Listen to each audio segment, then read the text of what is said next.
That is the sound of the air being purified in the greedy 3D man cave. If you want to know a little bit more, stay tuned.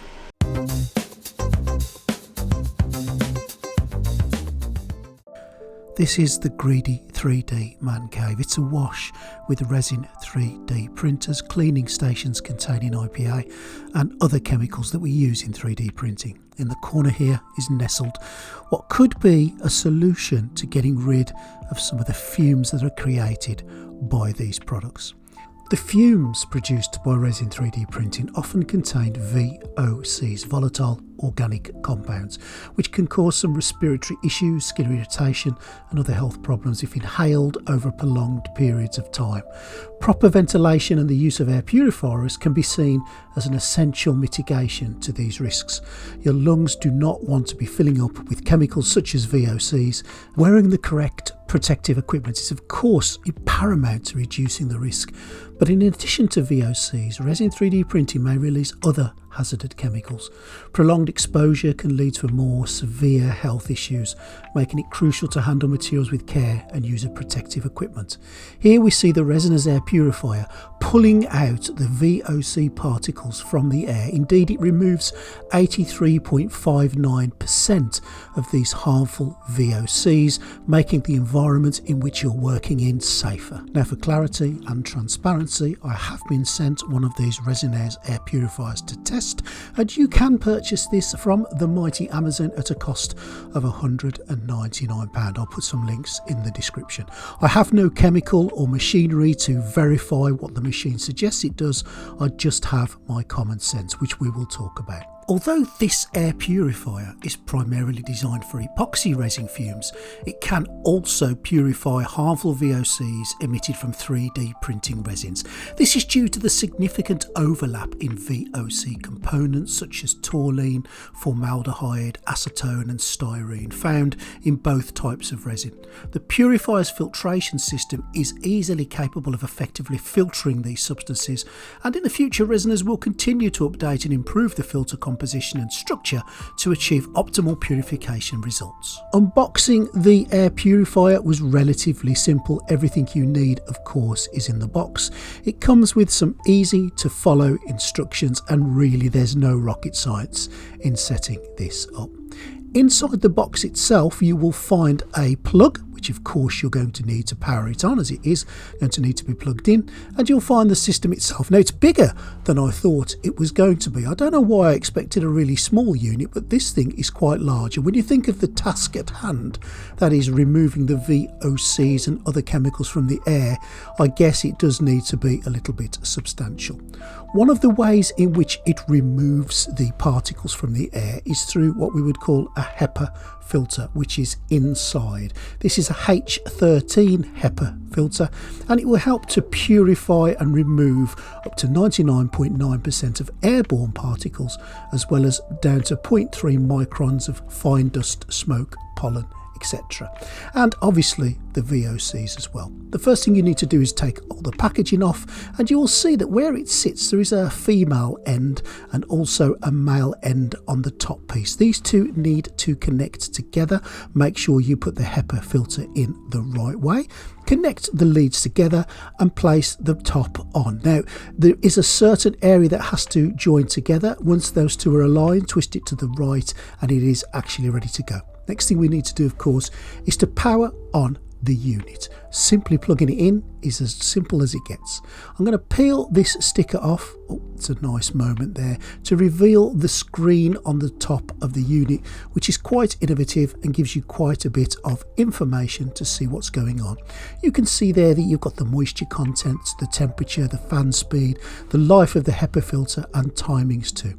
Buttons along the bottom of the unit, you have Fahrenheit and a centigrade switch there. To the right of that you have a fan selection. There are 3 speeds.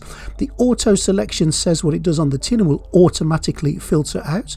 There is a timing section and an on-off switch. It's as simple as that. We're going to be using auto mode today, In auto mode, the machine will look for particles, and if it finds them in the air, it will ramp up its suction and removal of these compounds in the air until the levels fall to normal, and then it will slow itself down. You do not need to do anything else.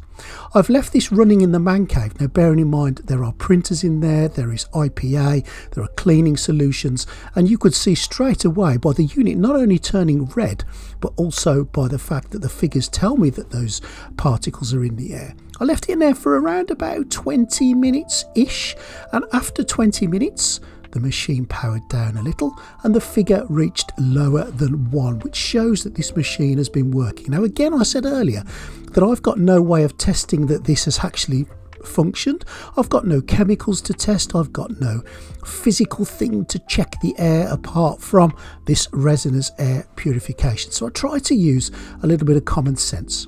I placed this unit in my living room where there's no printers, no chemicals, and of course it stayed green in auto mode. It not once registered anything nasty in the air. That is until I opened this nail polish remover right next to it. This is an acetone, and all I did was took the lid off and placed it next to the unit, and I was absolutely astounded that this machine picked up straight away that these vapours, and this is a strong acetone nail varnish remover, it really did smell. The machine picked it up straight away and kicked into high mode to clear that air.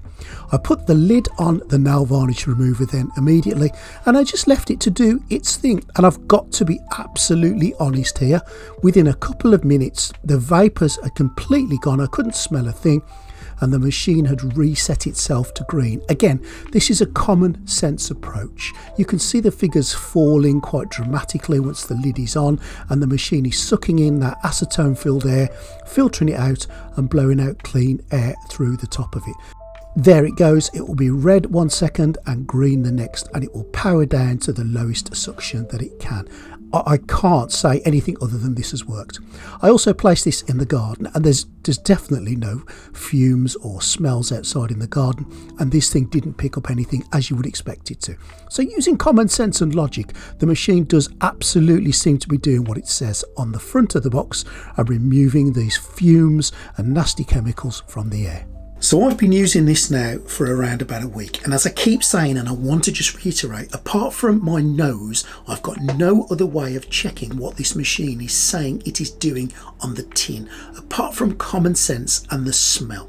So when I walk into the man cave first thing in the mornings, I will turn the unit into auto, and every morning so far this week it has kicked up to maximum. It's told me that there are particles in the air, it's gone red, and it's started filtering those units out at its highest fan speed.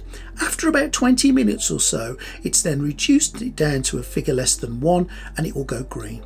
If I open a bottle of resin, if I start cleaning with IPA, then the figure will go back up again and the suction increases. It almost knows what's going on around it, so I can only assume from that that it is smelling something, it is picking up something in the air, and it's turning on and it's removing those particles from the air. It's common sense from where I stand. Now, I always wear a respirator when I'm in the man cave, but when I first walk in the morning, I can smell those fumes. I know they're there. When I walk into the living room at the end of the day, my wife will often say, "You smell of fumes, you smell of chemicals, you smell of resin." She has a nose like a bloodhound, and what I asked her to do was walk into the man cave and have a sniff first thing, and she told me absolutely reeked in there. Then what I did was asked her to do exactly the same after it had been running for 2 or 3 hours, and she did notice quite a dramatic reduction in the particles, in the smell in there. And again, I can only suggest that this thing is doing what it says on the tin. Now, I will certainly be testing this moving forward, and every time I go into the man cave I will be turning it on. I'm not leaving it on 24 hours, but I am turning it on when I go in there in the morning or just before I go in, and letting it run. And I feel a lot more confident that the vapours and the fumes, the VOCs, the particles, even the dust particles when I'm sanding models or doing something to build these 3D printed things that we all make, it's doing something to reduce the stuff that's flying around in the air. And again, although I do wear a face mask, I do feel a lot better that the air around me is being treated and looked after by this air purification system. Now, if you want to get hold of one of these, I'll put a link in the description where you can get it from. It'll be an Amazon affiliate link, but it's up to you whether you use that or not. I'm not trying to make money off you here. I'm not trying to sell it to you. I'm just letting you know, if you want to do your own research, please go away and do so. But if you want to buy one, at least you know where you can get it from. Now, if you found it useful today or interesting, I'd really like to know what you think. Have you used something like this? Do you agree with what I've said? Have you got your own opinion? Let me know what you think about everything I've talked about today. Please subscribe to the channel. Please think about joining the Greedy 3D Patreon. It's a little way that you can support this little channel. I've not got a big channel at all, and the support really does help me carry on doing what I'm doing today. I want to say a big thank you to my Patreons. You guys are fantastic. Thank you, every single one of you.